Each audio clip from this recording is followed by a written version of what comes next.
যাদেরকে চিনে, যাদেরকে বুঝে, যাদেরকে আমার করে রেখেছি তারা যে আদৌ আমার নয় সেটা আমাদের মনে নেই।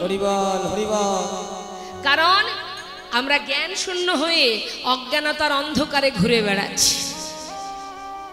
তুমি যাদেরকে নিজের ভেবেছো তারা তোমার নয়, আপন আপন করছো যারে সে তো আপন নয়। দিন ফুরালে বুঝবে আপন যে পর হয়। আমরা তখন বুঝবো যখন আমার পরিবারের কাছ থেকে আমি আঘাত পাব, আর পেতেও হবে।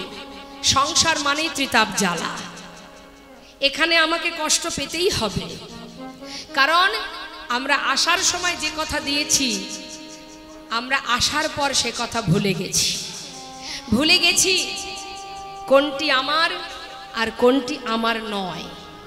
আর ভুলে গেছি বলেই আমাদের কষ্ট পেতে হচ্ছে। আমাদের চাওয়াটা কি চাই আমরা? আচ্ছা, কাকে বেশি ভালোবাসেন, সংসারকে না গোবিন্দকে?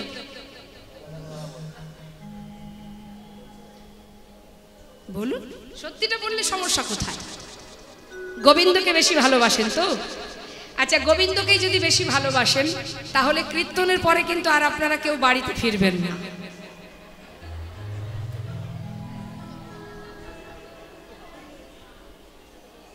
মানে তাই আবার হয় নাকি?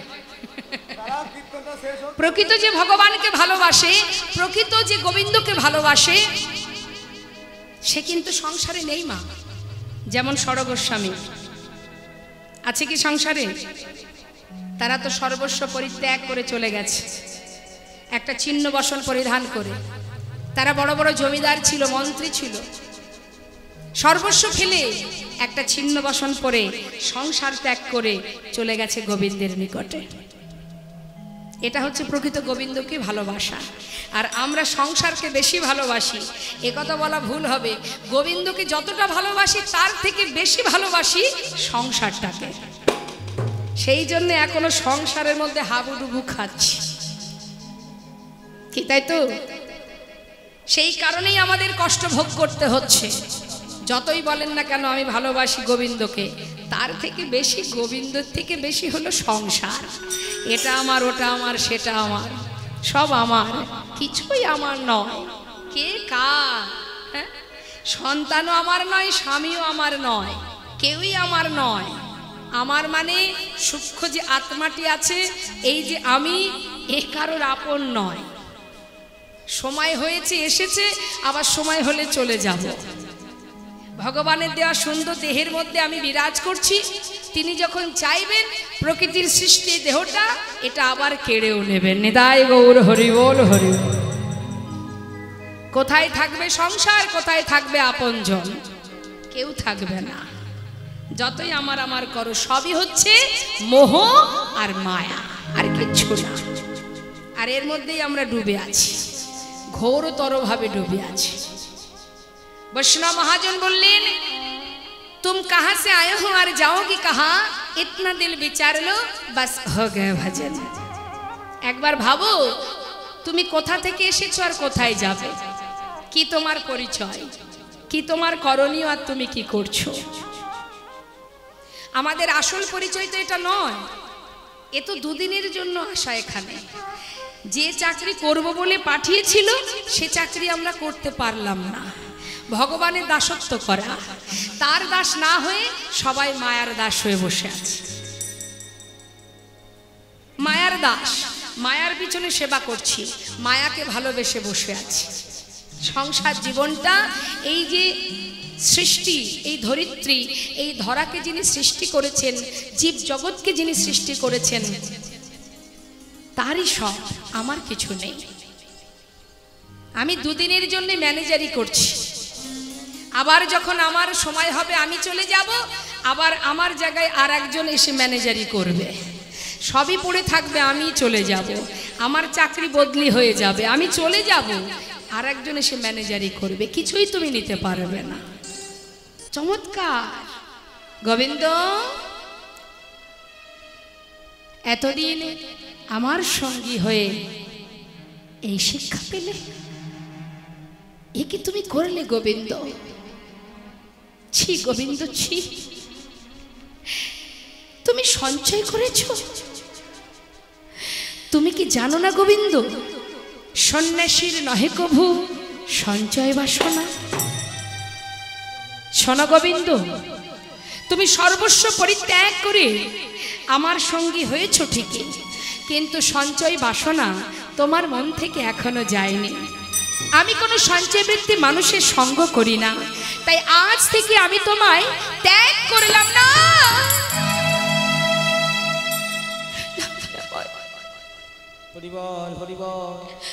আমি মানছি প্রভু, আমি সঞ্চয় করেছি, আমি মানছি আমি অপরাধ করেছি, কিন্তু করুণাময় ও প্রভু, আমি যে সঞ্চয়টুকু করেছি সে তো আমার নিজের জন্য নয়, আমি তো সঞ্চয় করেছি তোমার জন্য। এতে যদি আমার অপরাধ হয় তুমি আমাকে মারো, তোমার মনে যা চাই বলো, কিন্তু তুমি আমায় ছেড়ে চলে যেও না দয়াময়। আমি তোমায় ছেড়ে থাকতে পারবো না গৌরহরি, আমায় ছেড়ে চলে যেও না। গৌরহরি কোনো কথাই শুনছে না, তার যে কথা সেই কাজ। ভক্ত, আমি মনে করি গোবিন্দ ঘোষের মুখ দর্শন করা আমার আর উচিত নয়, তাই এই মুহূর্তে গোবিন্দকে ছেড়ে আমরা অগ্রদ্বীপ থেকে এক্ষুনি যাত্রা করব না। না দয়াময়, আমি তোমায় ছেড়ে থাকতে পারবো না দয়াময়। আমার বলতে জীবনে যা কিছু ছিল আমি যে সর্বস্ব পরিত্যাগ করে এসেছি দয়াময়, আর কোনোদিন এমন করব না। এবারের মতো তুমি ক্ষমা করে দাও। চরণটা জড়িয়ে ধরে কাজ। তুমি পতি পাবন হরি,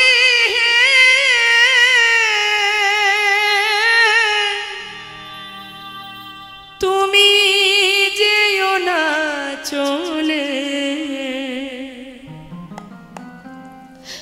কৃপা করে দয়াল হরি,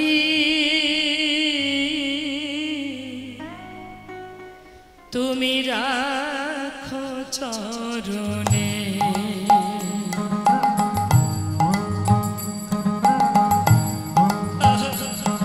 একবার কৃপা করে দয়াল হরি,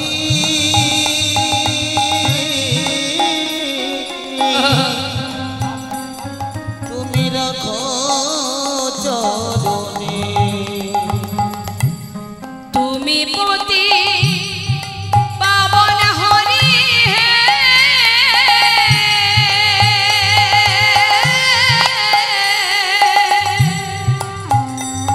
তুমি যেও না চলে, কৃপা করে দয়াল হরি, রাখো চরণে। একবার কৃপা করে দয়াল হরি,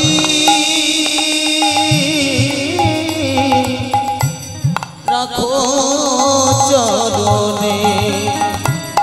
শুনেছি তুমি নাকি দয়াল শিরোমণি, কি দয়াময় পাময় শুনেছি তুমি নাকি ওই দয়াল শিরোমণি, নাম প্রচারিতে এলে তুমি প্রেমের খনি। ঠাকুর তুমি প্রেমের খনি, ঠাকুর তুমি প্রেমের খনি। দিবানিশি রই আমি তোমার শরণে। পাময় দিবানিশি রই আমি তোমারি শরণে। কৃপা করে দয়াল হরি, রাখো চরণে। একবার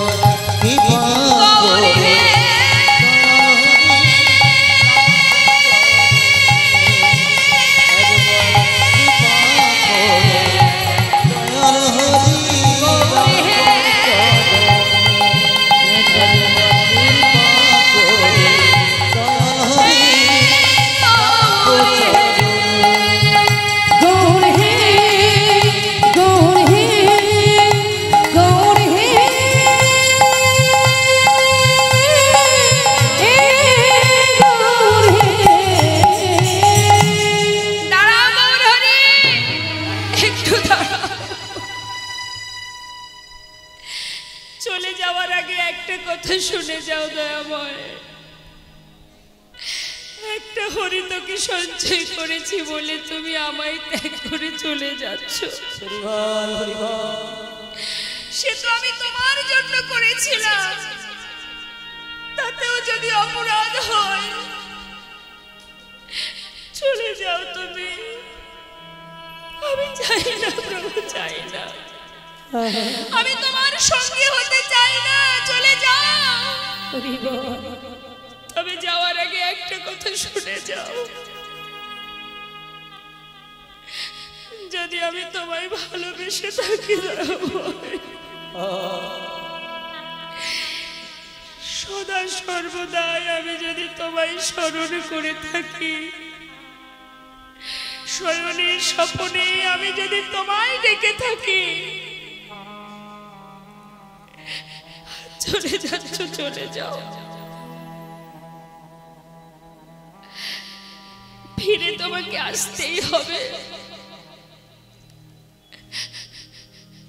আমি যদি তোমায় ভালোবেসে থাকি, তোমাকে ফিরে আসতে হবে। এক পক্ষকালের মধ্যে আমি ওই অগ্রদ্বীপের মাটিতে দাঁড়িয়ে কথা দিলাম, ফিরে তোমায় আসতে হবে। হরিবল হরিবল। চলে যাও। কেন দাঁড়িয়ে আছো? চলে যাও, আমি তোমার সঙ্গী হতে চাই না দয়াময়। চলে গেল প্রভু।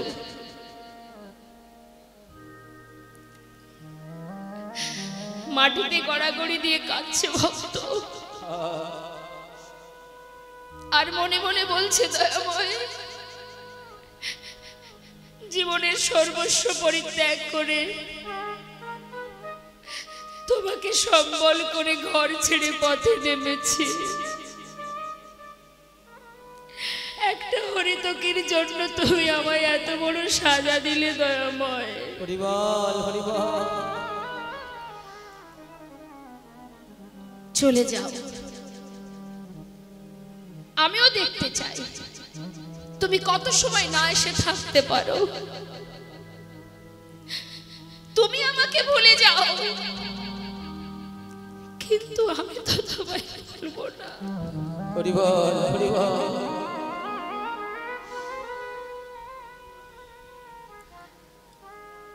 অগ্রদ্বীপবাসী গোবিন্দকে দেখে চিনতে পেরেছে, এই যে আমাদের পাড়ার ছেলে। সবাই মিলে ধরে তাকে তার ঘরে পৌঁছে দিয়েছে। কিন্তু যে সদা সর্বদাই প্রভুর কাছে থেকেছে, একসঙ্গে চলেছে, ঘুরেছে, ফিরেছে,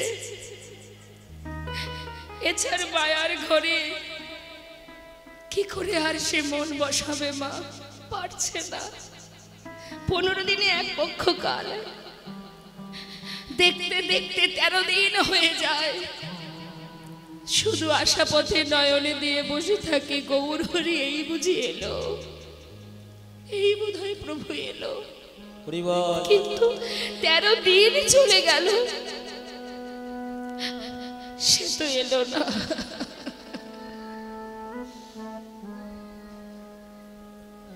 বিলম্ব না করে নিজেকে বিসর্জন করবে বলে এক পা দুপা করে হেঁটে যাচ্ছে গঙ্গার দিকে। অন্তর্যামী অন্তরে জানতে পারলেন তার ভক্ত জলে ডুবে মরতে বসেছে।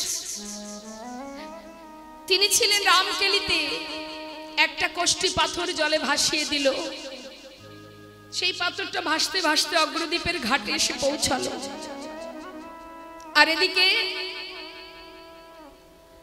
ভক্ত গোবিন্দ ঘোষ গৌর নামকে স্মরণ করতে করতে যাচ্ছে, ডাকতে ডাকতে যাচ্ছে, দয়াময় এ জন্মে তোমায় ডাকা হলো না, এ জন্মে তোমায় ভালোবাসতে পারলাম না। সবাই বলে যার কেউ নেই তার ভগবান আছে, কিন্তু সেই ভগবানের চরণেও যদি আমার জায়গা না হয়, তাহলে আর কি নিয়ে জগতে বেঁচে থাকবো? এ প্রাণ আমি আর রাখতে চাই না। যাচ্ছে হরি হে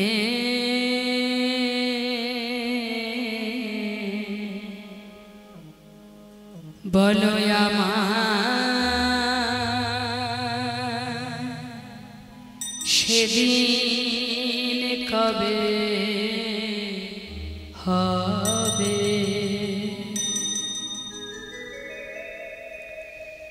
তোমার আশে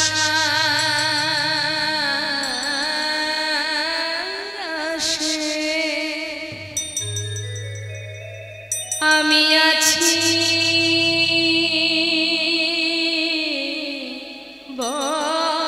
বসে তোমার আশে ও গো দয়াল আছি বসে বলো বলো কবে চরণ দেবে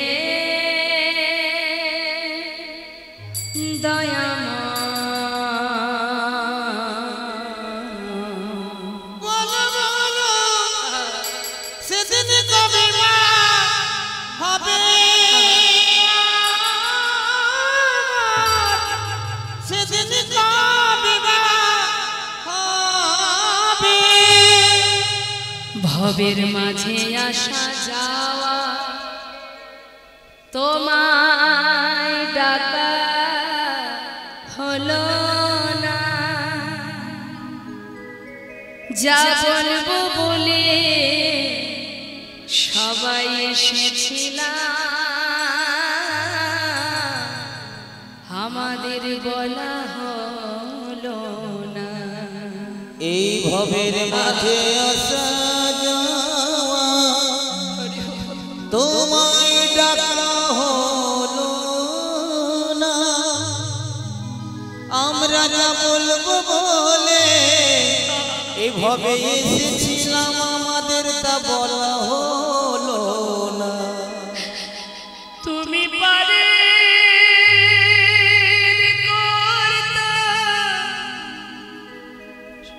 আমি শুনি বার্তা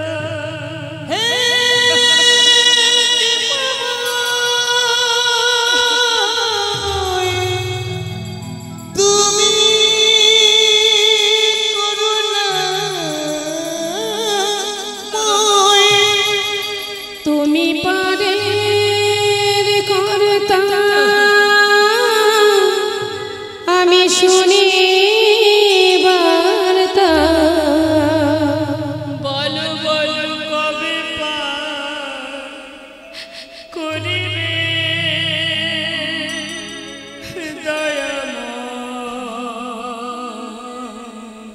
বলো বলো সেদিন কবে মা হবে সেদিন কবে মা হবে প্রভুকে স্মরণ করতে করতে এক পা দু পা করে জলে নামছে এদিকে পাথরটা ভাসতে ভাসতে বারবার গোবিন্দ ঘোষের অঙ্গে এসে লাগছে আর যতবার অঙ্গে লাগছে গোবিন্দ ঘোষ ততবার সেটাকে দূরে সরিয়ে দিচ্ছে ভেবেছে কোনো মরা পোড়ানো কাঠ গঙ্গায় ভেসে এসেছে কালো কোষ্ঠী পাথর দেখে চিনতে পারছে না যতবার সরিয়ে দেয় ততবার সে অঙ্গে লাগে এবার ধরে সেটাকে হাতে করে তুলে নিয়ে তীরে উঠে আবর্জনার মধ্যে ছুঁড়ে ফেলে দিয়েছে হঠাৎ দৈববাণী গোবিন্দ কে ঘরে ফিরে যাও নিজেকে এমন করে বিসর্জন করো না তুমি ঘরে ফিরে যাও চারিদিকে দৈববাণী শুনছে কিন্তু কাউকে চোখে দেখতে পাচ্ছে না আর এই দৈববাণী শোনার পর গোবিন্দ ঘোষের আর মরা হলো না হরি বল নিতাই গৌর হরি বল যুগে যুগে ভক্তকে রক্ষা করেন তিনি তাই তো তিনি বারবার এসেছেন এই ধরাতে আজ যেই না দৈববাণী শুনলো আবার গোবিন্দ ঘোষ নিজের ঘরে চলে গেল 13 দিন এলো 14 দিন করুণাময় গৌর সুন্দর ভক্তকে রক্ষা করার জন্য পার্শ্বদগণকে নিয়ে আবার সেই রামকেলি থেকে ফিরে এলো অগ্রদ্বীপে। এসে গোবিন্দ ঘোষের ঘরের সামনে দাঁড়িয়ে প্রভু ডাকছে, গোবিন্দ, ও গোবিন্দ। কে? হে যে প্রভুর কণ্ঠস্বর। দরজা খোলো। যেই না বলা, যেই দরজা খুলেছে দেখছে বাইরে গৌরহরি ছুটে গিয়ে চরণটা জড়িয়ে ধরেছে।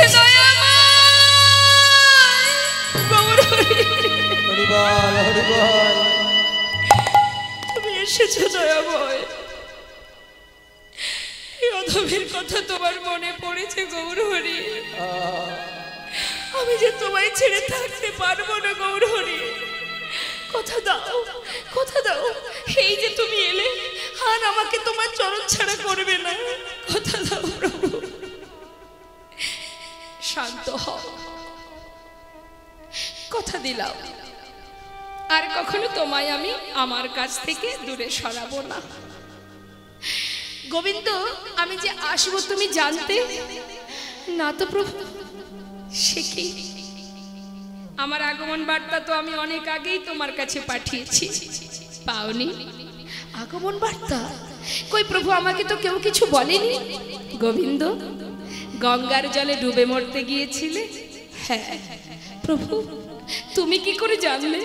বাহ, আমি জানবো না তো জানলে কে শুনি? ও গোবিন্দ, সেখানে কিছু পেয়েছিলে? পেয়েছিলাম একটা পোড়া কাষ্ঠ, সেটাকে আমি আবর্জনার মধ্যে ফেলে রেখে এসেছি। ও তাই বুঝি? শিগগিরই যাও, সেটাকে নিয়ে এসো দেখি। ছুটতে ছুটতে গঙ্গার ঘাটে গিয়ে আবর্জনার ভিতর থেকে সেটাকে তুলে দেখছে এ তো কোষ্ঠী পাথর, আবার কৃষ্ণ নাম লেখা। ছুটতে ছুটতে গৌরহরির কাছে এসে বলছে, দয়াময়, এই কি তোমার আগমন বার্তা? দেখো প্রভু, আমি আবার ভুল করতে বসেছি। একটা ভুলের সাজা পেলাম এতদিন, কিন্তু আমি যে আবার ভুল করেছি। ঠিক আছে, শোনো গোবিন্দ, এই কোষ্ঠী পাথর দিয়ে একটা বিগ্রহ তৈরি হবে, আর সেই বিগ্রহ তোমার ঘরে আমি স্থাপন করব, প্রাণ প্রতিষ্ঠা করব আমি, নামও দেব আমি। এক ভাস্করে সে বিগ্রহ তৈরি করলেন, প্রাণ প্রতিষ্ঠা করে নাম দিলেন গোপীনাথ। শোনো গোবিন্দ, আজ থেকে এই বিগ্রহের নাম গোপীনাথ। তবে হ্যাঁ, প্রতিদিন ভিক্ষা করবে, সঞ্চয় করে রাখবে না। যতটুকু ভিক্ষা পাবে পুরোটাই সেবায় দিয়ে দেবে। আর একটা কথা বলি, বলো দয়াময়, তুমি একটা বিবাহ করো। নিতাই গৌর হরি বল, হরি বল। এত পরীক্ষার পরেও এখনো শেষ হয়নি, এবার সংসার দিচ্ছে। তুমি বিবাহ করে দুইজনে গোপীনাথের সেবা দেবে, কেমন? আর এবার আমায় বিদায় দাও, আমি যাই। তুমি কোথায় যাবে? কোথায় যাবে তুমি? এই যে তুমি বললে আমায় ছেড়ে কোথাও যাবে না। গোবিন্দ, আমি তো তোমাকে কথা দিয়েছি তোমায় ছেড়ে যাব না, তুমি বিশ্বাস করলে না তো। শোনো তাহলে, আমাদের আর গোপীনাথে একই অঙ্গ হয়, গোপীনাথের সেবা দিলে আমি পাইব নিশ্চয়। গোপীনাথের সেবা দিলে আমি পাইব নিশ্চয়। আমাদের আর গোপীনাথ অভেদ জানিও, শুদ্ধ ভক্তিতে গোপীনাথের সেবা করিও। শুদ্ধ ভক্তিতে গোপীনাথের সেবা যে করিও। গোবিন্দ, গোপীনাথ আর আমি এই দুই দেহ একই দেহ, তাকে সেবা দিলে সেই সেবা আমিই পাবো, কেমন? তাহলে এবার আমি আসি। তুমি কোথায় যাবে দয়াময়? কেন, তুমি কি জানো না গোবিন্দ আমার মনে কি বাসনা? আমার মন মানে না, আমি যাব বৃন্দাবনে। ও গো আমার মন মানে না, আমি যাব বৃন্দাবন।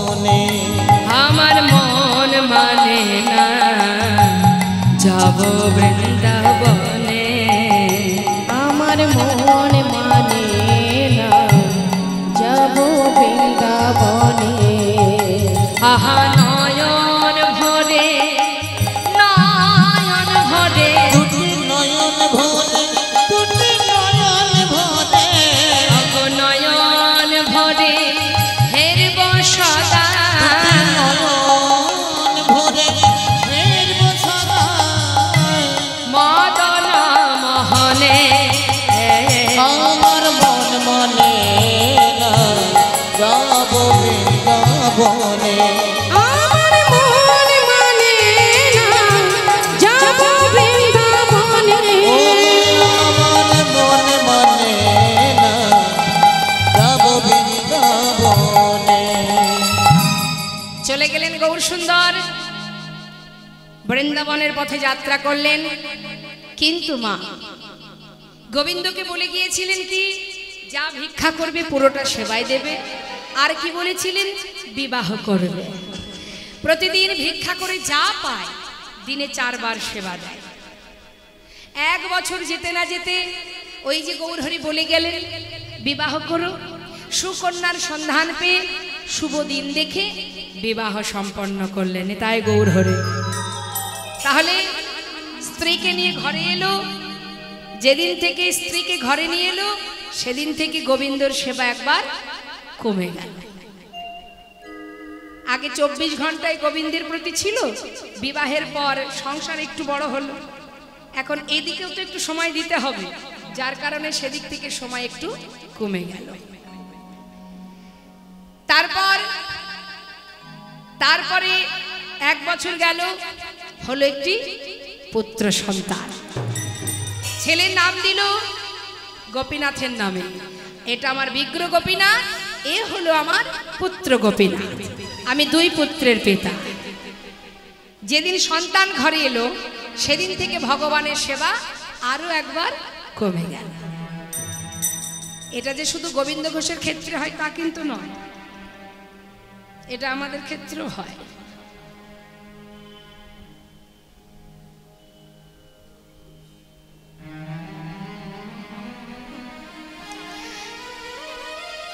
যখন আমাদের কিছুই থাকে না সর্বদাই তখন আমার গোবিন্দ স্মরণ, তাকে স্মরণ করে চলা হয়। যখন দেখবেন মা একটু একটু করে সংসারের সমস্ত কিছু তুমি পাবে, তখন কি হবে, দিনান্তে একবার যে তাকে সেবা দেব সেই সময়টুকু আর হয়ে উঠবে না। বাড়িতে আছে তো, গোপাল আছে, গোবিন্দ আছে তো, সেবা হয়। কবার সেবা দেন? 1 বার, 4 বার? সবাইকে 4 বার দিয়ে তা কি সেবা হয় মা?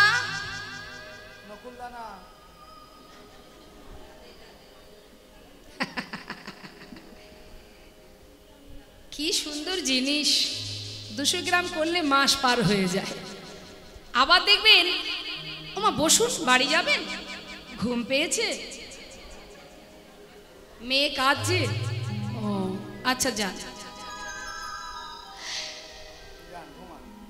যদি ভগবানের সেবায় নকুলদানা আপনি দিচ্ছেন, যদি 2টোর জায়গায় 4টে কখনো পড়ে যায় কি করে? বেশি দেওয়া যাবে না, সেটাকে আবার তুলে রেখে দেয়, তাই না? বাবা খুব ভালো, খুব ভালো। তাই এই তো হচ্ছে ভগবানের প্রতি আমাদের ভালোবাসা। কিন্তু মাগো চাইবার বেলায় কি করি? অনেকে আছে 100 টাকা দিয়ে বলে, কীর্তনিয়া দিদি আপনি একটু আমার নামটা ঘোষণা করে দেবেন, আর আমার ছেলেটার না এখনো বিবাহ দিতে পারলাম না, যেন একটা ভালো বৌমা পাই। কত লোকের কত আশা বাবা। কেউ বলে জানো এখনো নাতিপুতি হয়নি, একটু মা তোমাকে 100 টাকা দিলাম, একটু আশীর্বাদ করে দিও তো। বলো দেখি, সন্তান যে দেবেন তিনি তো গোবিন্দ, আমার কি ক্ষমতা আছে? হ্যাঁ, আমাকে বলছে একটু আশীর্বাদ করো যেন একটা নাতিপুতি হয়নি। তাই গৌর হরি বল, হরি বল। এই হচ্ছে আমাদের কামনা।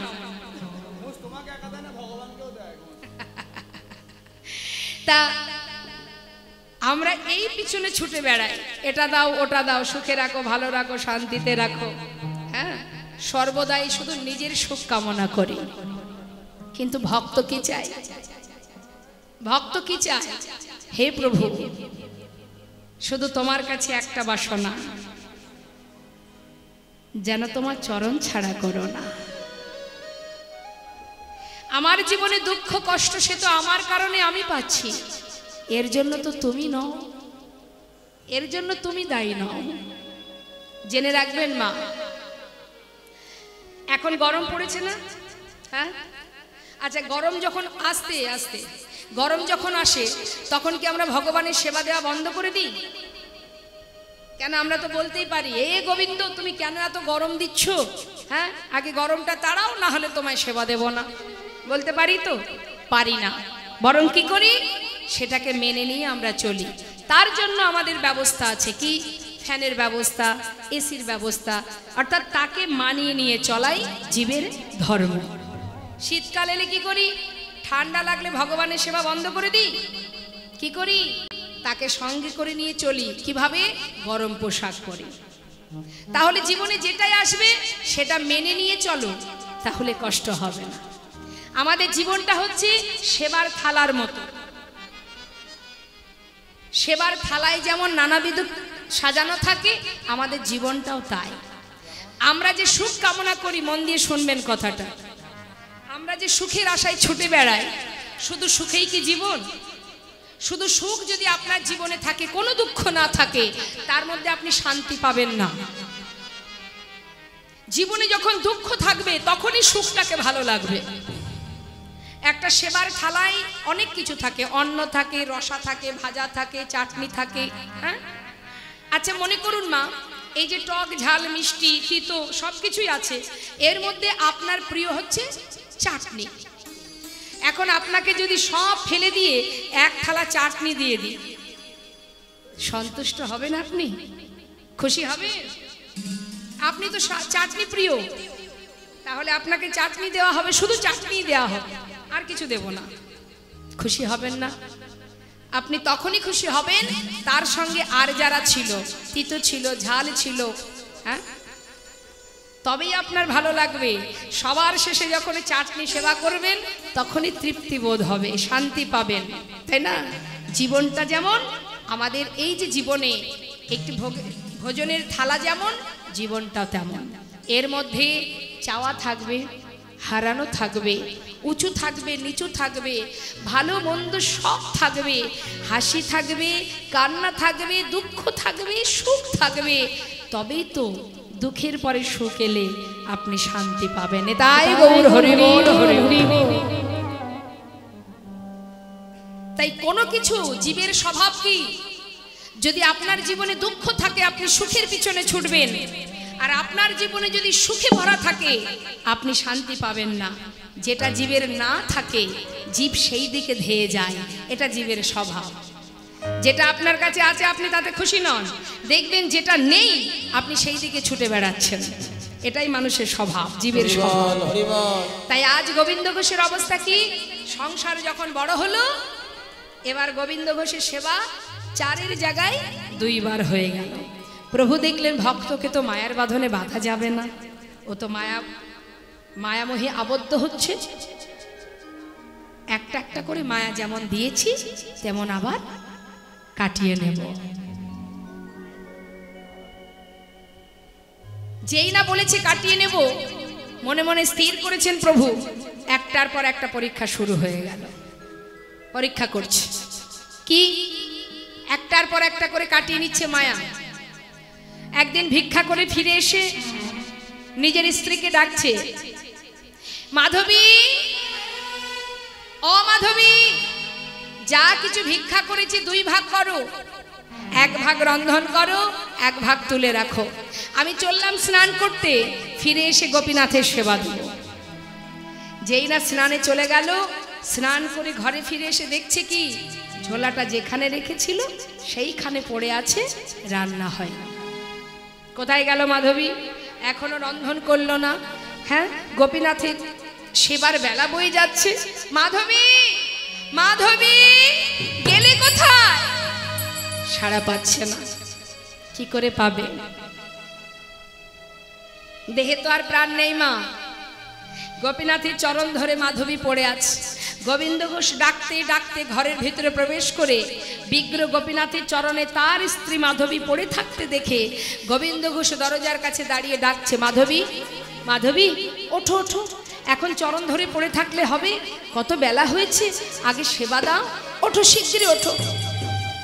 উঠবে কি করে? আর তো সেই সময় নেই। এত করে ডাকা সত্ত্বেও কোনো উত্তর পাচ্ছে না দেখে ছুটে গিয়ে যেই না মাধবীর অঙ্গ স্পর্শ করেছে, মাধবীর অসার দেহ দেখে চিৎকার করে উঠেছে, গোপীনাথ, গোপীনাথ, এ তুমি কি করলে? আমার মাধবীকে তুমি কেন কেড়ে নিলে গোপীনাথ? কি অপরাধ করেছে আমার মাধবী? তুমি ওকে কেন কেড়ে নিলে গোপীনাথ? কোলের মধ্যে করে নিয়ে গোবিন্দ ঘোষ চিৎকার করে কাঁদছে, হরিবল হরিবল, আমার মাধবীকে কেন কেড়ে নিলে? আমরা বলি না মা, আমার স্ত্রী, আমার পুত্র, আমার সংসার, আমার বিষয়, আমার টাকা, আমার বাড়ি, আমার গাড়ি, এই যে আমার, চিৎকার করে বলছি, কেন তুমি কেড়ে নিলে আমার মাধবীকে? পাড়াপড়শি চিৎকার শুনে গোবিন্দ ঘোষের ঘরে এসে দেখছে গোবিন্দ ঘোষের কোলে তার স্ত্রী মাধবীর অসার দেহ। ছুটে গিয়ে সবাই মিলে মাধবীর সব দেহটা দর্শন করে গোবিন্দ ঘোষের মাথায় হাত দিয়ে সান্ত্বনা দিয়ে সবাই বোঝাচ্ছে, শান্ত হও গোবিন্দ, তোমার যদি হতো সে তোমায় ছেড়ে যেত না, তোমার তো নয়, যে দিয়েছে সেই তো নিয়েছে, কেঁদো না। তোমার না সন্তান আছে, তাকে নিয়ে তুমি সংসারে সুখে থেকো, কেঁদো না, কেঁদো না গোবিন্দ, কেঁদো না। সান্ত্বনা পেয়ে নিজে হাতে তার স্ত্রী শেষকৃত্য করলেন। আর তো কিন্তু কিচ্ছু বলেনি মা। সন্তানকে নিয়ে ভিক্ষা করে কোনো রকমেই তার দিন কেটে যায়। দেখতে দেখতে ছেলের বয়স হয়ে গেল 5 বছর। আর 5 বছরের শিশু কিন্তু নিজের মাতা পিতাকে চিনতে শেখে। প্রতিদিন মাঠে খেলা করে। সন্ধ্যা হতে না হতেই অন্যান্য বন্ধুদের মায়েরা তারা তাদের সন্তানকে কোলে করে ঘরে নিয়ে যায়। আর এই ছোট্ট 5 বছরের শিশু গোপীনাথ, তার মা কোনোদিন তাকে নিতে যায় না, সে নিজে পায়ে হেঁটে ঘরে আসে। আর এখান থেকেই তার মনের প্রশ্ন, আমার মা কোথায়? বাবা যখনই ভিক্ষা করে ঘরে ফিরে বাবার কোলে বসে ছেলের একই প্রশ্ন, বাবা, সবারই তো মা আছে, আমার মা কোথায়? কি উত্তর দেবে বাবা? ছেলেকে কোলের মধ্যে চেপে ধরে সারা গায়ে হাত বুলিয়ে বলে, ওরে, আমি তো আছি, আমি তোর কোনো কষ্ট রাখবো না, কোনো দুঃখ রাখবো না, কাঁদিস না। প্রতিদিন একই প্রশ্ন, বাবা, আমার মা কোথায়? সবার মা কত ভালোবাসে, আদর করে, খাওয়ায়, ঘুম পড়ায়, আমার মা কোথায়? প্রতিদিন একই প্রশ্নে জর্জরিত হতে থাকে গোবিন্দ ঘোষ। একদিন তিনি আর সহ্য করতে না পেরে বলেই ফেললেন, মায়ের কথা জানতে চাস? তবে যা, মন্দিরে যে দাঁড়িয়ে আছে ওর কাছে গিয়ে জিজ্ঞাসা কর তোর মা কোথায়। ছোট্ট 5 বছরের শিশু মা বাবার কথা কিন্তু বিশ্বাস করেছে। যেই না বাবা গঙ্গা স্নানে চলে গেছে, সঙ্গে সঙ্গে মন্দিরের ভিতরে প্রবেশ করেছে। বিগ্র গোপীনাথের সামনে বসে নিজের পুত্র গোপীনাথ বারবার মা মা বলে চিৎকার করে কাঁদছে। আর গোবিন্দ ঘোষ গোপীনাথকে জিজ্ঞাসা করছে, গোপীনাথ, জানো, বাবা বলল তুমি নাকি জানো আমার মা কোথায়? বলো না গোপীনাথ, আমি আমার মায়ের কাছে যাব। কোথায় আছে আমার মা? ও গোপীনাথ, গোপীনাথ বলে দা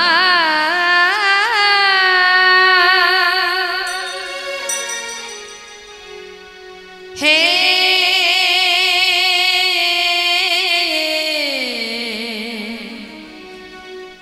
গোপীনাথ।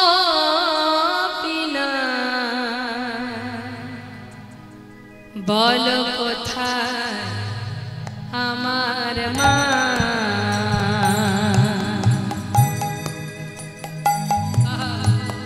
বলে দাও হে গোপীনাথ, বলো কোথায় আমার মা, হারিয়ে গেছে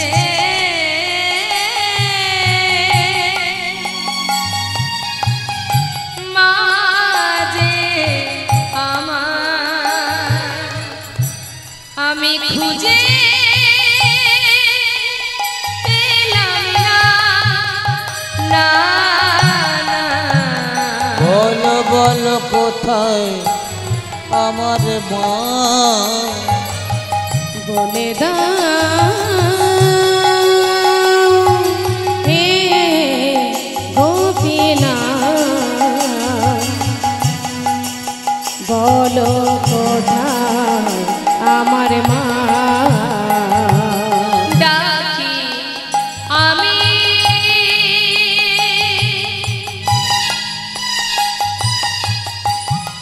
মা বলে, মা যে আমায় নেয় না কোলে।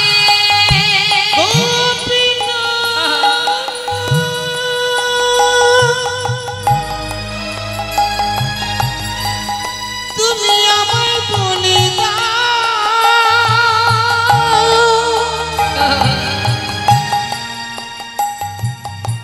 মা ছাড়া আমার আর প্রাণ বাঁচে না, তুমি বলে দাও হরি বল। বলে দাও ডাকি আমি মামা বলে, মা যে আমায় নেয় না কোলে,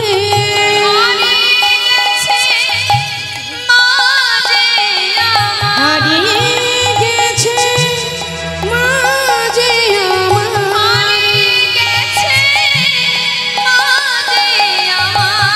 হারিয়ে গেছে মা যে আমার, খুঁজে পেলাম না। বলো বলো কোথায় আমার মা, বলে দাও হে গোপীনাথ, বলো বলো কোথায় আমার মা, বলো কোথায় আমার স্নান করতে গেছে গোবিন্দ ঘোষ। স্নান করে ঘরে এসে নিজের সন্তানকে আগে ডাকছে। প্রত্যেকটি মাতা পিতাই সন্তানকে ভালোবাসে। এসে ডাকছে নিজের পুত্রকে, গোপীনাথ, ও গোপীনাথ, কোথায় বাবা?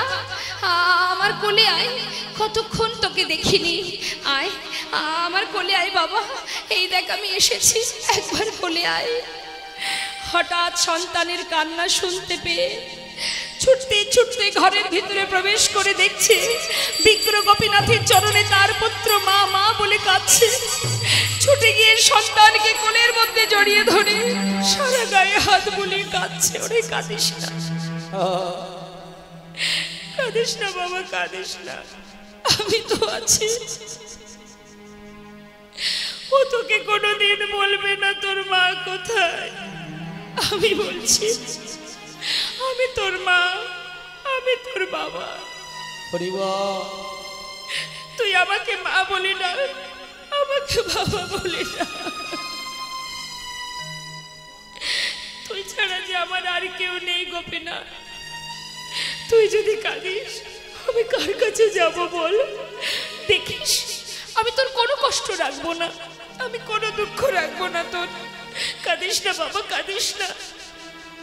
সন্তানের মুখের দিকে তাকিয়ে দেখছে তার পুত্রের বদন থেকে ঝলকে ঝলকে রুধির ঝরছে। চিৎকার করে যে গোপীনাথ,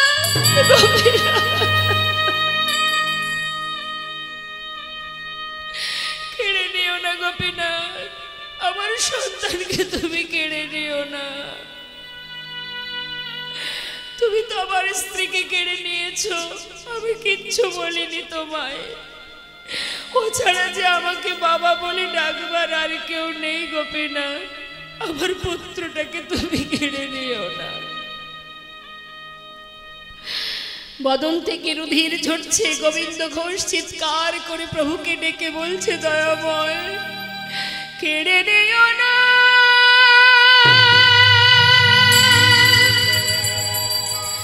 প্রভু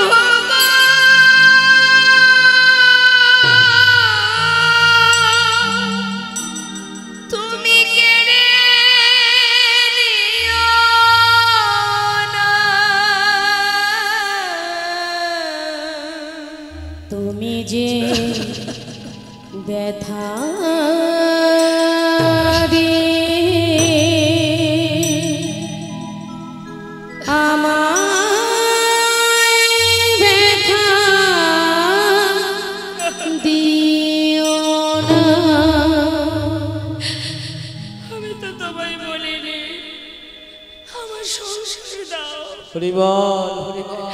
আমি তো তোমায় বলিনি আমার স্ত্রী দাও, পুত্র দাও। আমি তো তোমার কাছে কিচ্ছু চাইনি গোপীনাথ, তবে তুমি বলে দাও, দিলে যদি পুত্র মোরে, তবে কেড়ে কেন নিতে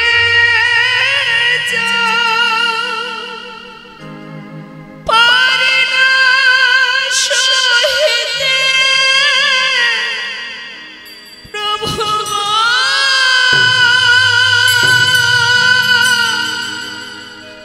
তুমি কেন এত দুঃখ দিলে যদি পুত্র মোরে, তবে কেড়ে কেন নিতে পারি না সহিতে প্রভু গো, কেন এত দুঃখ যে বিষম বেদনা আমি সহিতে পারি না। প্রভু গো, যে বিষম বেদনা আমি আর সহিতে পারি না প্রভু গো, সহিতে পারি না।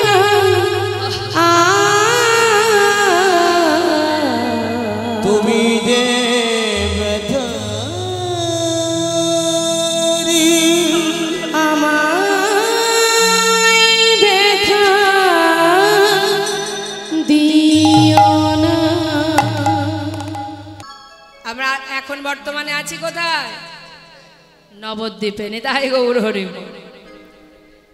নবদ্বীপ চন্দ্র আমার গৌর হরি, যিনি নবদিয়ার পথে পথে হরি নাম দিয়ে এক সময় তিনি সর্বস্ব পরিত্যাগ করে নবদ্বীপ ছেড়ে কাটোয়ায় গিয়ে কেশব ভারতীর আশ্রম থেকে সন্ন্যাসী হয়ে তিনি চলে যান বৃন্দাবনের পথে। সেই সময় মা সচিমা গঙ্গায় নিজেকে বিসর্জন করতে যাচ্ছিলেন। নিত্যানন্দ প্রভু বলেছিলেন, মা নিজেকে এমন করে বিসর্জন করো না, আমি ভাইকে তোমার কাছে ধরে আনব। পথের মাঝখান থেকে ভাইকে ধরে এনে শান্তিপুরে অদ্বৈত প্রভুর গৃহে আবার মায়ের সঙ্গে গৌরহরির পুনরায় মিলন হয়। যেই না মিলন হলো, মা দেখলো ছেলে সন্ন্যাসী হয়েছে। যে ছেলে একবার সন্ন্যাসী হয়ে যায় তার কিন্তু মা ঘরে বেঁধে রাখা বড় কষ্ট, আর আপনি বেঁধে রাখতে পারবেন না। মা কাঁদছে দেখে নিমাই বললেন, মা তুমি কাঁদছো, তাহলে আমি তোমার সঙ্গে নবদ্বীপে ফিরে যাব। মা বললেন, নিমাই, যে ছেলে একবার সন্ন্যাসী হয় তাকে আর ঘরে ফিরিয়ে এনে কি লাভ? তার যে আর মন বসবে না সংসারে। তাহলে অনুমতি করো মা, আমি বৃন্দাবনে যাই। মা বললেন, বৃন্দাবনের অনুমতি তোমায় দেব না, সেটা অনেক দূর, সেখানে থাকলে আমি জানতে পারবো না তুমি কোথায় আছো, কেমন আছো। তাই মা, যদি তুমি যেতেই তাহলে তুমি অনুমতি করো, আমি কোথায় যাব? মা বললেন, যদি যেতেই হয় নীলাচলে বাস কর। নিতাই গৌর হরি বল। মায়ের কথা মতো গৌর হরি গিয়েছিলেন নীলাচলে। তিনি একা যাননি মা, তাকে যারা ভালোবাসে তারাও প্রভুকে ছেড়ে নবদ্বীপে থাকবে কি করে? যারা সর্বক্ষণ নবদ্বীপের পথে পথে গৌর হরির সঙ্গের সাথী ছিল, তারাও গৌর চলে যাচ্ছে দেখে তারাও তাদের সর্বস্ব পরিত্যাগ করে প্রভুর সাথে চলে যায় ওই নীলাচলে। অগণিত ভক্তগণকে সাথে করে নিয়ে প্রতিদিন প্রভু আমার পুরীধামে জগন্নাথ মন্দিরের সামনে যে গরুর স্তম্ভটি আছে, সেই স্তম্ভটা ধরে তিনি প্রতিদিন জগন্নাথ দর্শন করতেন। একজন বাহিরে দাঁড়িয়ে আছে জগন্নাথ, আর একজন ভেতরে আছে জগন্নাথ। একজন জগন্নাথ সচল জগন্নাথ, আর একজন ভিতরে যিনি দাঁড়িয়ে আছেন অচল জগন্নাথ। জগন্নাথ হয়ে জগন্নাথ দর্শন করছে, আর এদিকে অগণিত ভক্তগণকে নিয়ে প্রভু আমার ওই নীলাচলের মাঠে মনের আনন্দে প্রতিদিন কৃষ্ণ নামে রত থাকেন। আজও বলছে, ভক্ত সবাই মিলে আমার সঙ্গে নাম করো, সবাই বলো, প্রভাত সময় হলো,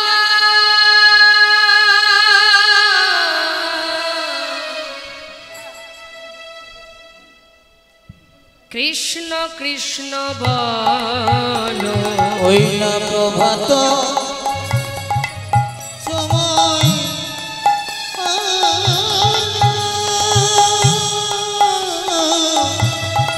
কৃষ্ণ কৃষ্ণ বলো।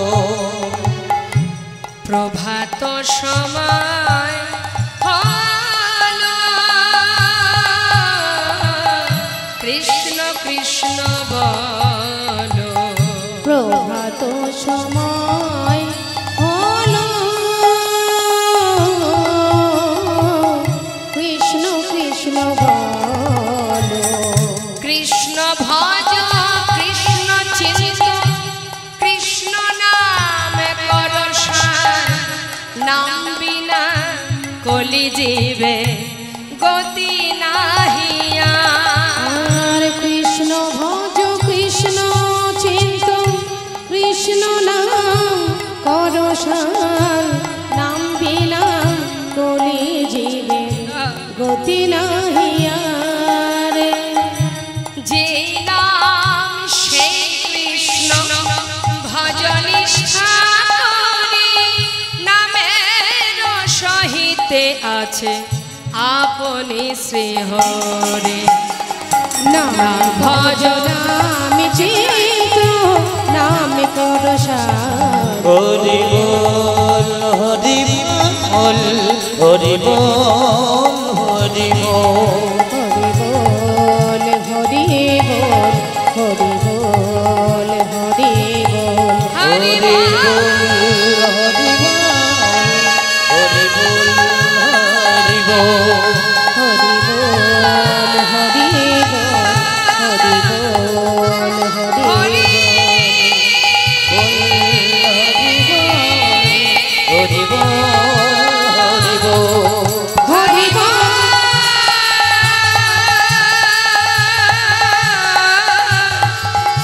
হরি বল। হরি বল হরি জয় গৌর হরি বল, হরি বল। হরি বল হরি বল।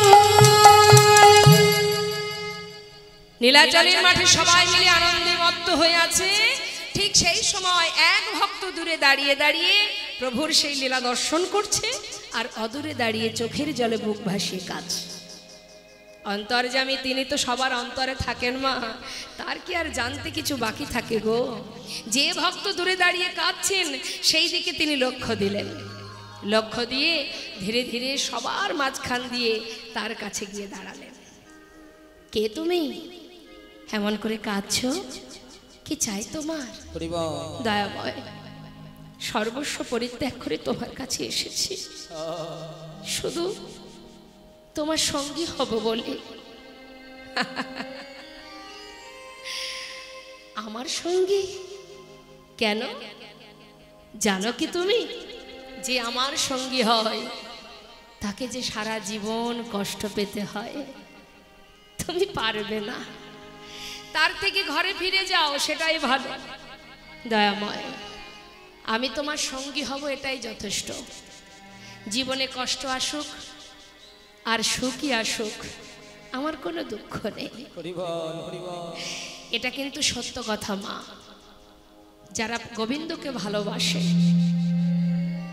তাদের কিন্তু কষ্ট পেতে হবে, পদে পদে কষ্ট।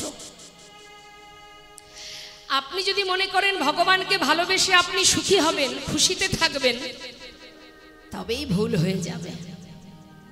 কারণ যে ভগবানকে ভালোবাসে তিনি তাকে পদে পদে পরীক্ষা করে, কষ্টের পরে কষ্ট। যে করে আমার আশ আমি তার করি সর্বনাশ, এটা মাথায় রাখতে হবে, তো ভুলে গেলে হবে না। তথাপিও যে না ছাড়ে আমার পাশ, আমি হই তার দাসানুদাস। কষ্টকে বরণ করে নাও, আর যত কষ্টকে বরণ করবে তত তাকে তুমি স্মরণ করতে পারবে। কারণ আমরা হলাম সুখের জীব, সুখটাকে আমরা বেশি পছন্দ করি। আর যখন জীবনে সুখ আসে তখন গোবিন্দকে আমরা মনেই থাকে না। যখনই দুঃখ আসে তখনই সবার আগে তার কথাটা মনে পড়ে যায়। আর ভগবানকে তুমি ভালোবাসবে, তুমি পরীক্ষা দেবে না, তা কি করে হয়? শুধু আমার আপনার কথা বাদ দিলাম মা, ভগবানের বামে যিনি আছেন যুগে যুগে, একবার তাদের কথাটা ভাবুন। মা সীতা সারা জীবন তাকে পাঠালো বনবাসে, ভগবানের সহধর্মিণী তো, তার তো সুখে থাকার কথা, তার তো সুখের শেষ হবার কথা নয়। তাকে সারা জীবনই কাটাতে হলো দূরে, বনবাসে দিল, অগ্নি পরীক্ষা হলো, তারপরেও শেষে গিয়ে তাকে পাতালে চলে যেতে হলো। সব থেকে বড় দুঃখের কথা এই কলিযুগে। শ্রীমতী রাধারানী তিনি শতবৎসর হারা হয়েছিলেন গোবিন্দকে, কিন্তু কখনো কখনো দেবর্ষি নারদকে দিয়ে তিনি পাঠাতেন দ্বারকায়, মথুরায়, যে বধূ কেমন আছে একবার খবরটা নিয়ে এসো। তিনি কখনো কখনো খবর পেতেন কারোর কারোর মাধ্যম দিয়ে। কিন্তু এই কলিযুগের কথাটা একবার ভাবুন মা, মহাপ্রভু বিষ্ণুপ্রিয়াকে ঘরে রেখে সেই যে চলে গেলেন, মা বিষ্ণুপ্রিয়া কোনোদিন তিনি আর প্রভুকে দেখতে পাননি, তথাপিও তিনি ভালোবেসে গেছেন। চার দেওয়ালের মধ্যে নিজেকে বেঁধে রাখত, কাষ্ঠ বিগ্রহ সেবা করত, সারাদিনে মহামন্ত্র জপ করে, যতবার জপ করত মহামন্ত্র 16 নাম 32 অক্ষর শেষ হওয়া মাত্রই একটা করে তন্ডুল মানে চাল আলাদা করে রাখত। সারাদিনে গুনে গুনে যতটুকু তন্ডুল হতো সেইটুকু রন্ধন করে ঘরের সচিমা শাশুড়ি মা তাকে খেতে দিতেন, ঘরে যে কাজের লোক ঈশান তাকে দিতেন। অবশেষে যেটুকু থাকতো নিজে আহার করত, কারণ নিজে ওইটুকু সেবা করত। কারণটা কি? কেন খেত? যাতে প্রাণটা বেঁচে থাকে, আর এই প্রাণটা যদি বেঁচে থাকে আমি তো প্রভুর সেবা করতে পারবো। তাহলে ভগবানের সহধর্মিণী হয়ে তার কষ্টটা একবার ভাবলে নিজের কষ্টটাকে কষ্ট মনে হবে না। কষ্ট তো ভগবান তাকেই দেন যাকে তিনি নিজের করে ভালোবাসেন। আপনার বাচ্চা যদি কারোর সঙ্গে খেলা করে, খুশি হয়ে যদি কোনো খাবার কিনে দেন, তাহলে তো শুধু তো নিজের বাচ্চাকে দেবেন না, সবাইকে দেবেন। কিন্তু যদি দেখেন তাদের মধ্যে মারামারি গন্ডগোল বেঁধে গেছে, আপনি সবার আগে কার হাতটা ধরবেন? সবার হাতটা ধরবেন না নিজের সন্তানের হাতটা গিয়ে আগে ধরবেন? শাসন করলে আপনি আগে নিজের সন্তানকে শাসন করবেন, প্রয়োজনে আপনি তাকে চড়ও মারবেন। কেন মারলেন? নিজের সন্তানকে মারলেন, অপরের বাচ্চাকে তো মারেননি, নিজের বাচ্চাকে মেরেছেন, অপরাধের কারণে মেরেছেন। তাহলে সে কিন্তু কাঁদবে আপনি মেরেছেন বলে, সে তো জানে না আপনি মেরেছেন তাই সে কাঁদছে, কিন্তু কেন আপনি মেরেছেন সেটা তো আপনি জানেন। মারলেন কাকে? নিজের সন্তানকে, যাতে দ্বিতীয় দিন তুই এই ভুল আর না করিস। তো ভগবান তাকেই শাসন করে যাকে তিনি নিজের করে ভালোবাসেন, তাকেই আঘাত দেয়, তাকেই কাঁদায়। আমরা ভাবি আমরা কাঁদছি, তিনি আমাদের কাঁদাচ্ছেন, কিন্তু আমরা এটুকু জানি না আজ আমি কাঁদছি কেন, নিশ্চয়ই কোনো অপরাধ করেছিলাম, তাই আমি কাঁদছি। প্রভু আমাকে কাঁদাচ্ছেন, আর যত তুমি কাঁদবে তত তোমার অপরাধ খণ্ডন হয়ে যাবে। যেদিন অপরাধ, তোমার সমস্ত অপরাধ খণ্ডন হয়ে যাবে, সেদিন তো তুমি তার চরণ পাদপদ্ম লাভ করবে, সেদিন তার দেখা পাবে। তাই ভগবান বলছে, শোনো, জীবনে কষ্ট এলে সহ্য করতে পারবে না, তার থেকে ঘরে চলে যাও। প্রভু আমি কিচ্ছু জানতে চাই না, আমি আর চাই না প্রভু, তোমার কাছে আমাকে গ্রহণ করো, আমি আর কোথাও যেতে চাই না। বেশ, ভক্ত কোনো রকমেই ভগবানকে ছাড়তে চাইছে না। প্রভু বললেন, কষ্ট এলে দুঃখ এলে সইতে পারবে? তোমার সঙ্গী হব এটাই যথেষ্ট, তাতে আর দুঃখ কিসের, কষ্ট বা কিসের? বাহ, ঠিক আছে, তাহলে আজ থেকে তুমি আমার সঙ্গী। যেই না সঙ্গী করে নিয়েছে মা, একটার পর একটা পরীক্ষা করতে শুরু করলো ভক্ত গোবিন্দ ঘোষকে। গোবিন্দ বলো দয়াময়, তুমি তো আমার সঙ্গী হয়েছ, নীলাচলে এসেছো, জগন্নাথ দর্শন করেছো। দয়াময়, তুমি যে জগন্নাথের কথা বলছো, আমি নিশ্চয়ই তাকে দর্শন করেছি, কিন্তু তুমি জানো প্রভু, আজ আমি সচল জগন্নাথ দর্শন করেছি। গৌরহরি মৃদু মৃদু হেসে হেসে বলছেন, সচল জগন্নাথ আবার কোথায় দেখলে? প্রভু শুনবে তুমি? শোনো তাহলে। তুহু জগন্নাথ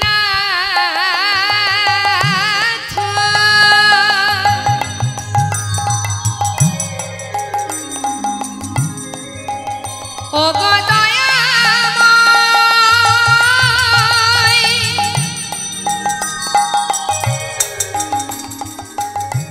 তুমি আমার জগন্নাথ, তুমি আমার মাধব।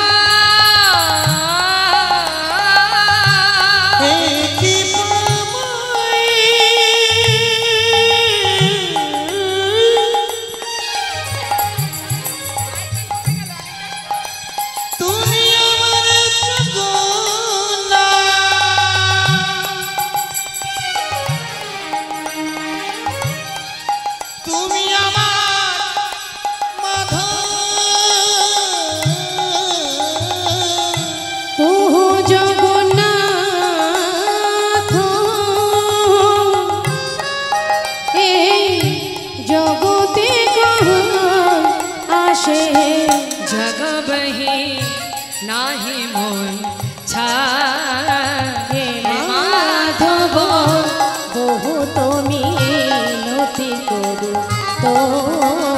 হে মাধব।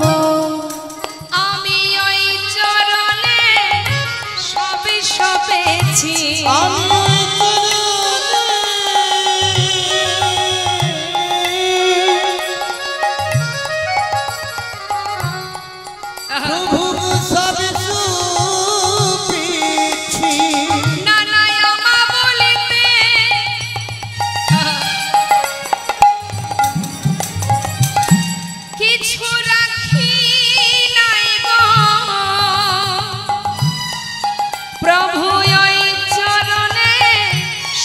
সপেছি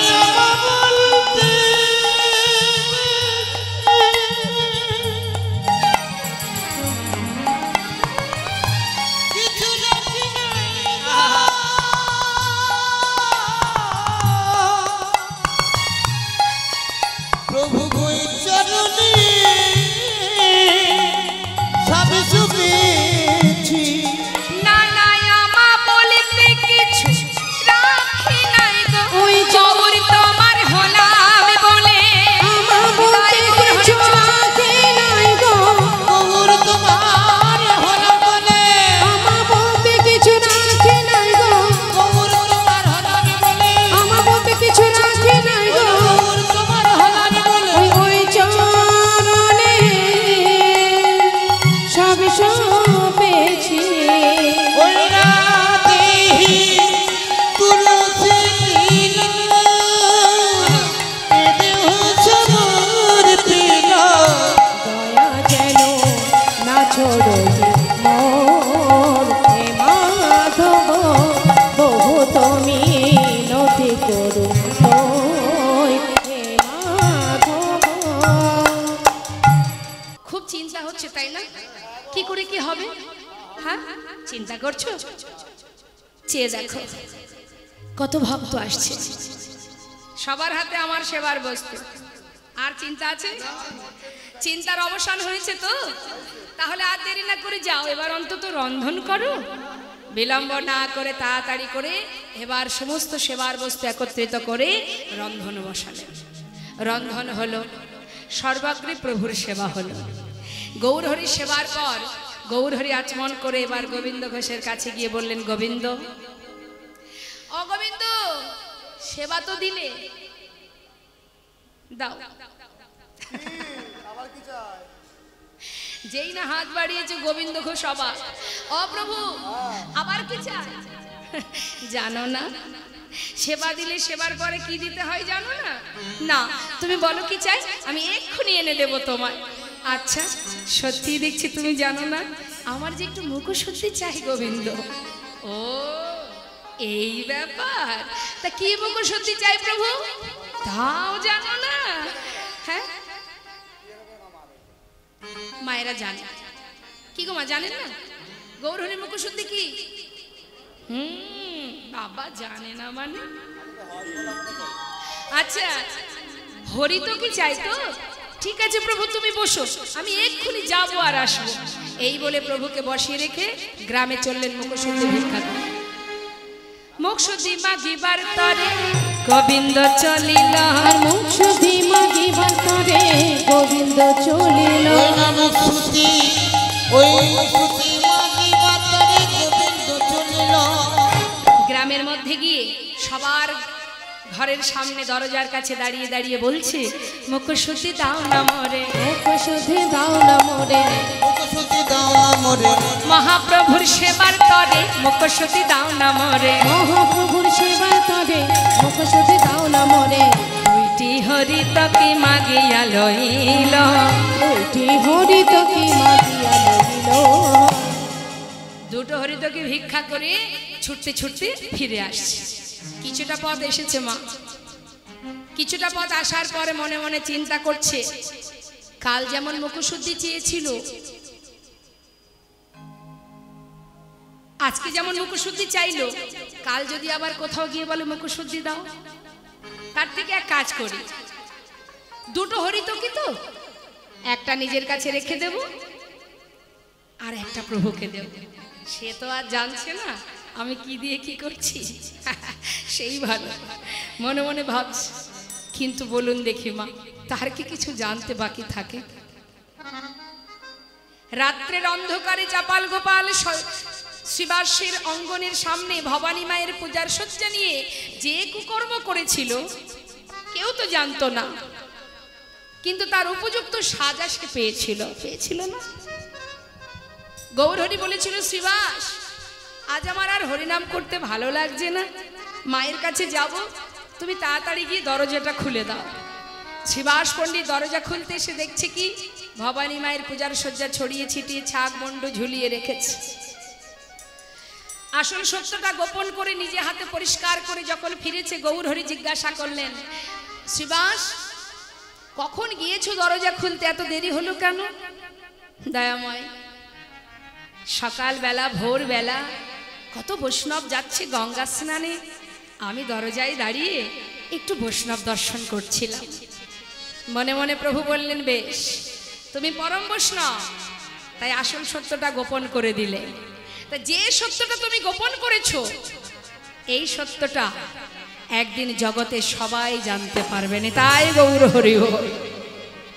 তাই ভগবান যখন সাজা দেবে মা, সে সাজা মানুষে দিলে কম হয়ে যাবে, শুধু তার উপরে সঁপে দিতে হবে।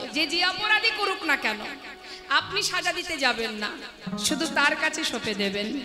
ভুল যদি হয়, ভুলের সাজা তো পেতেই হবে। স্বয়ং গোবিন্দ তিনি বালিকে হত্যা করেছিল মা সীতাকে উদ্ধার করার জন্য। বিনা যুদ্ধে ক্ষত্রিয় বংশীয় হয়ে যখন পিছন থেকে তীর ভেদ করে বালিকে হত্যা করেছিল, তার পুত্র অঙ্গদ কিন্তু জানতো না এই যে বিনা যুদ্ধে যে তিনি হত্যা করলেন। এই কারণে যখন অঙ্গদ প্রভুর মা সীতাকে উদ্ধারের জন্য অনেকভাবে সহযোগিতা করেছিলেন, প্রভু সন্তুষ্ট হয়ে বলেছিল, অঙ্গদ আমি তোমার সেবায় সন্তুষ্ট, আমি তোমায় বর দেব, বর চেয়ে নাও। অঙ্গদ বলেছিল, দয়াময় যদি বর দিতে হয় তবে এই বর দাও, যে বিনা যুদ্ধে আমার পিতাকে পিছন থেকে তীর ভেদ করে হত্যা করেছে, আমিও যেন তাকে তীর ভেদ করে হত্যা করতে পারিনি। তাই গৌর হরি। ভগবান জগজ্জীবকে শিক্ষা দিয়ে দিলেন, আমি কর্ম করার পর যদি আমার কোনো সাজা হয়, তাহলে তোমরা যদি ভুল করো তোমাদেরও সাজা পেতে হবে। জানতেও অপরাধ হয়, না জানতেও অপরাধ হয়। তুমি যদি মনে করো, অনেকে দেখবেন বলে, অনেক ব্যক্তি আছে বলে না জেনে বিষ পান করলে হজম হয়ে যায়। ভুল কথা। প্রত্যেকটা জিনিসের একটা ক্রিয়া আছে, সেটাকে তুমি যেভাবেই গ্রহণ করো না কেন, তার যা ক্রিয়া সে কিন্তু দেখা দেবেই দেবে। কালিদহের বিষ জল পান করেছিল সখাগণ, তারা তো জানতো না জলে বিষ মেশানো আছে, তাহলে বিষের ক্রিয়া কেন দেখা দিয়েছিল? ক্ষমা করে দিতে পারত। আপনি না জেনে কখনো যদি আগুনে হাত দিয়ে ফেলেন, আগুন ছেড়ে দেবে আপনার?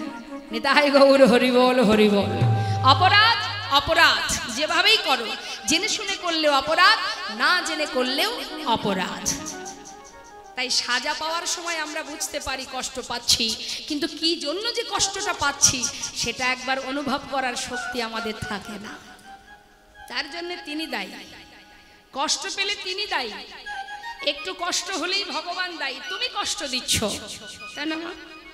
দুঃখ পেলে তার জন্য ভগবানকে আমরা দোষারোপ করি। আর জীবনে যদি কোনো সুখ আসে, যদি ভালো কিছু আমরা করি, তখন দেখবেন গর্ব করে অহংকার করে আমরা বলি, কি বলি? আমি করেছি, বলি না? এটা আমি করেছি তাই হয়েছে, এটা আমার দ্বারাই সম্ভব হয়েছে। তুমি কিছুই করতে পারোনি। কিছু করলে আমি, আর কষ্ট পেলে তুমি, এটা কি করে হয়? জেনে রাখো, তুমি কিছুই করোনি, তিনি দিয়েছেন তাই তুমি পেয়েছো। সবই তার কৃপা। শুধু তোমার একটা কাজ, ভাবছো বসে চলবে কিসে, তুমি ভাববার কে? যার ভাবনা সেই ভাবে, তুমি ভাবো তাকে। নিতাই গৌর হরি বল, হরি বল। আজ গোবিন্দ ঘোষ যে ভুলটা করলো, সঞ্চয় করে রাখলো কেন? প্রভুর প্রতি তার ভরসা নেই। না জানি আবার যদি চাই, আজকে 6 ক্রোশ পথ আমাকে যেতে হলো, আসতে হলো, কাল যদি আরো বেশি যেতে হয়, তার থেকে 2টো হরিতকে প্রভুকে দিয়ে কাজ নেই, একটা রেখে দিই, কাল যেই চাইবে সেই দিয়ে দেব, সেই ভালো। আহা, একটা এনে প্রভুর হাতে দিয়েছে। গৌর হরি সবই জেনেও কোনো কথা বললেন না, বিশ্রাম করে ভক্তদের বললেন, ভক্ত আর দেরি কেন, চলো যাত্রা করি। সবাইকে নিয়ে আবার যাত্রা করলেন। নানা গ্রাম সর্বত্র ঘুরছে। পর দিবসেতে প্রভু অগ্রদীপে আইলা আর পর দিবসেতে প্রভু অগ্রদীপে আইলা আজি পর দিবসেতে প্রভু প্রভু অগ্রদীপে আইলা। গোবিন্দ এটা কোথায়? এখানে আমার ঘর।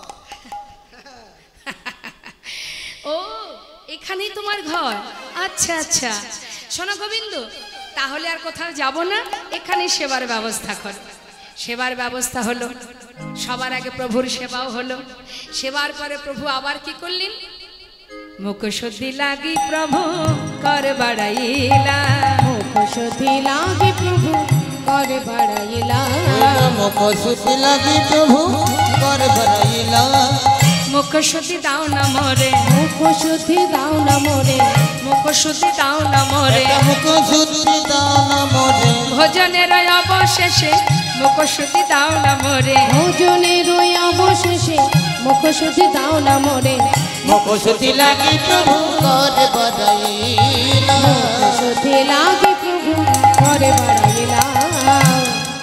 যেই না হাত বাড়িয়েছে গোবিন্দ ঘোষের আনন্দ ধরছে না, হেলতে দুলতে বলে উঠলেন, আমি জানতাম, আমি জানতাম তুমি চাইবে।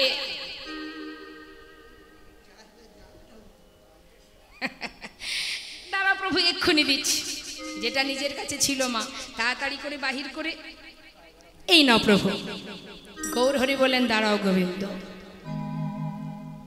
কাল যখন তোমার কাছে মুখশুদ্ধি চেয়েছিলাম দিতে তুমি বিলম্ব করেছিলে, আজ এত তাড়াতাড়ি কোথায় পেলে? অপ্রভু, আমি তো জানি তুমি আর চাইবে, তাই কাল দুটো হরি থেকে ভিক্ষা করে একটা আমার কাছে রেখেছিলাম, একটা তোমায় দিয়েছিলাম। আজ তুমি যেই চেয়েছো সেই তো দিলাম, আমি ভালো করিনি? বাহ, চলে গেল পিতার কোলে পুত্র প্রাণ হারালো।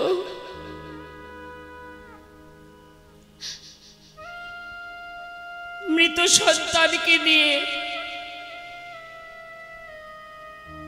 গঙ্গার ঘাটে গিয়ে মাটি খুঁড়ে সন্তানের সমাধি দিয়ে গঙ্গা থেকে স্নান করে ঘরে ফিরে এলো। বিগ্রের সামনে দাঁড়িয়ে বলে উঠল, গোপীনা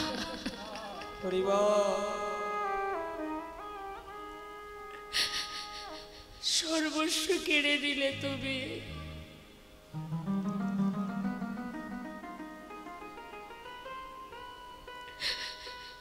কি নিয়ে বাঁচবো আমি? কি রইল আমার? বাবা বলে ডাকবার সন্তানটুকু তুমি রাখলে না দয়াব।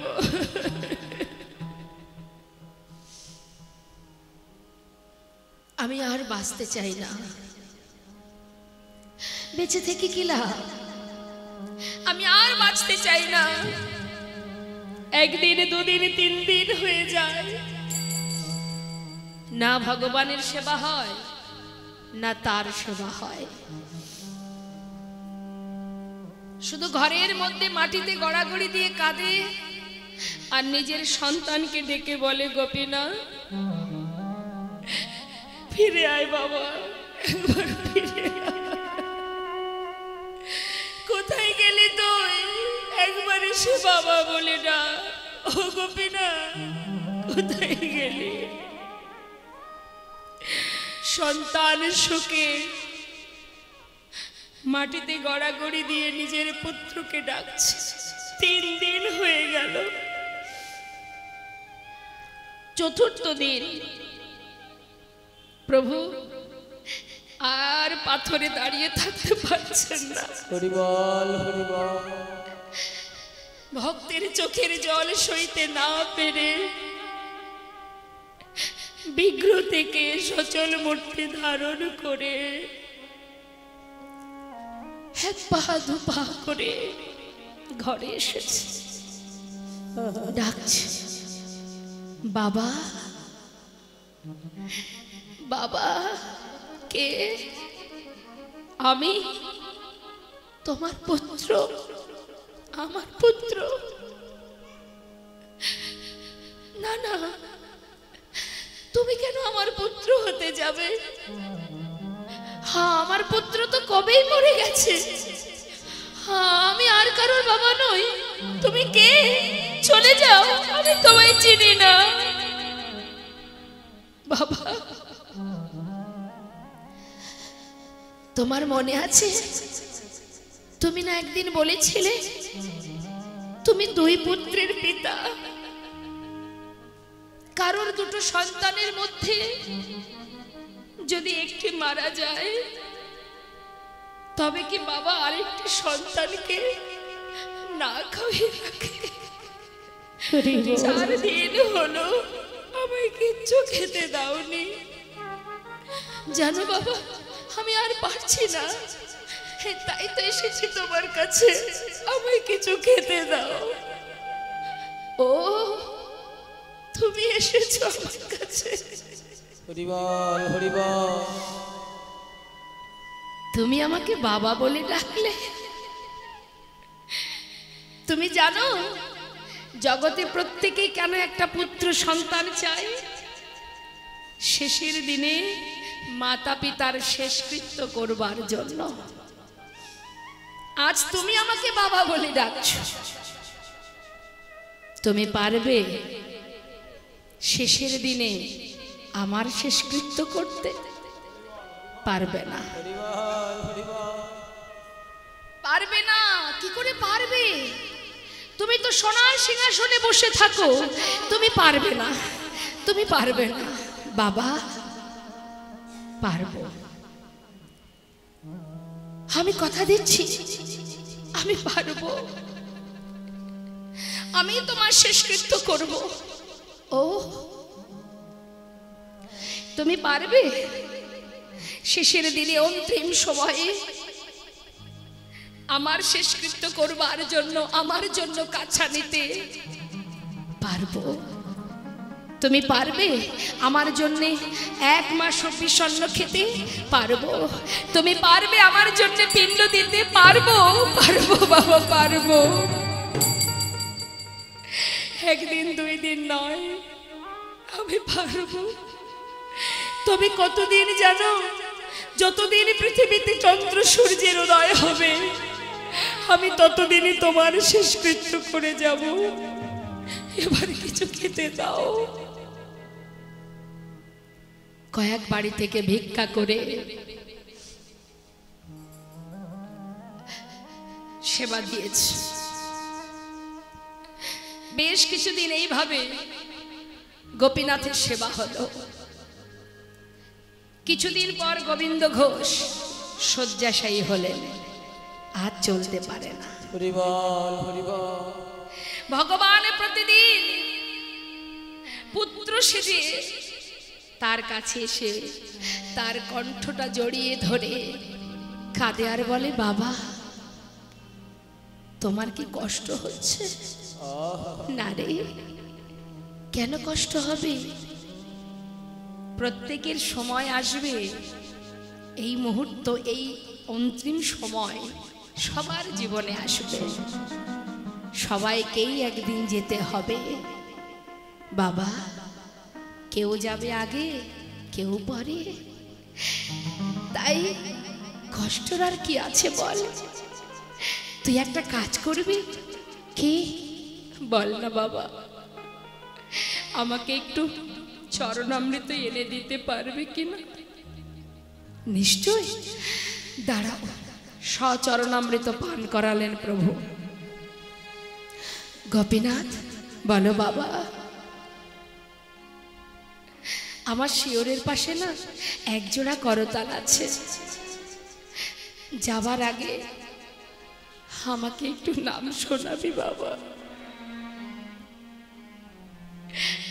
শোনাবো। করতাল দুটি হাত করে নিয়ে ভক্তির চারিপাশে ঘুরে ঘুরে চোখের জলে মুখ ভাসিয়ে কাঁদছে আর প্রভু নাম গাইছে, হরে কৃষ্ণ হরে কৃষ্ণ কৃষ্ণ কৃষ্ণ হরে হরে হরে রাম হরে রাম রাম রাম হরে হরে হরে কৃষ্ণ কৃষ্ণ কৃষ্ণ কৃষ্ণ হরে হরে হরে রাম হরে রাম রাম রাম হরে হরে হরে কৃষ্ণ কৃষ্ণ কৃষ্ণ হরে হরে হরে রাম রাম রাম হরে হরে হরে কৃষ্ণ হরে কৃষ্ণ কৃষ্ণ কৃষ্ণ হরে হরে হরে রাম হরে রাম রাম রাম হরে হরে হরে কৃষ্ণ কৃষ্ণ কৃষ্ণ হরে হরে বলো হরে রাম হরে বিদায় গৌর হরি বল হরি বল হরে হরে হরে কৃষ্ণ কৃষ্ণ কৃষ্ণ হরে হরে হরে রাম হরে রাম রাম হরে হরে নাম শুনতে শুনতে প্রাণ পাখিটা উড়ে চলে গেল কেউ তো জানতে পারলো না প্রভু নিজে পুত্র সেজে সকলের দ্বারে দ্বারে গিয়ে বলল কে আছো তোমরা শিগগিরই এসো আমার বাবা মারা গেছে তার শেষকৃত্য করতে হবে জানতে পেরে সবাই ছুটে এসে মাটি খুঁড়ে গোবিন্দ ঘোষের ঘরেই তার সমাধি দিল কিন্তু মন্দিরের পূজা কি আর বন্ধ থাকে মা দ্বিতীয় এক পূজারীকে প্রভু স্বপ্ন দেখালেন পূজারী মন্দিরের ভিতরে প্রবেশ করো আমার রাজবেশ খুলে দিয়ে আমাকে কাছা পরিয়ে দাও প্রতিদিন দিনে একবার হব্বিষণ্ণ করে আমায় সেবা দেবে চৈত্র মাসে মধুকৃষ্ণ একাদশী তিথিতে আমাকে স্নান করিয়ে শুদ্ধ বসন পরাবে আমি আমার পিতার পিণ্ড দান করব নিতাই গৌর হরিব সমস্ত অগ্রদীপবাসীকে নিমন্ত্রণ জানাবে সবাই যেন আসে প্রভু আমার এক মাস দিনে একবার হব্বিষণ্ণ করে সেবা দিয়েছে প্রভু এক মাস পর সুন্দরভাবে তাকে কাছা পরিয়ে গঙ্গার ঘাটে নিয়ে যাওয়া হলো ভক্তের জন্য ভগবান পিণ্ড দান করছেন মহাজন বললেন দেখো দেখো দাঁড়াইল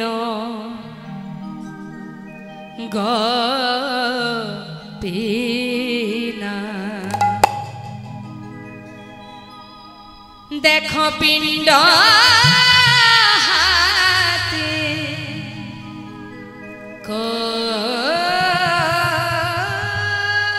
করে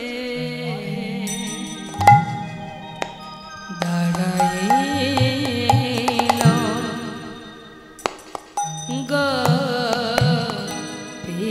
গোপীনা ওই না পিণ্ড করে করে দেখো দাঁড়াইল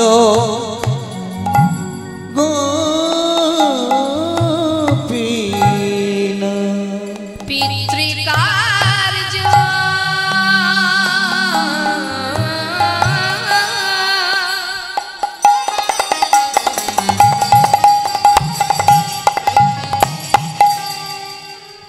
সাধী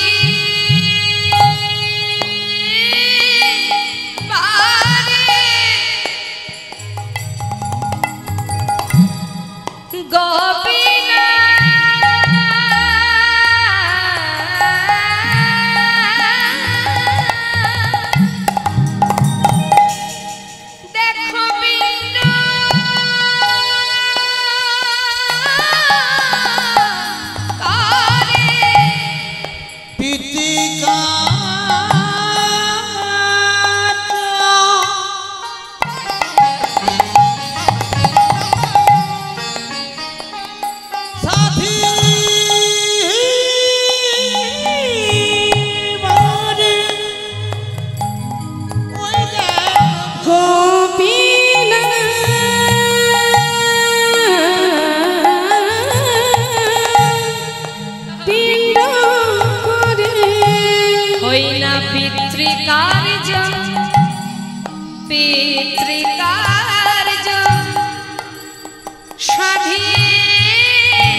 শুধু এ যুগে নয়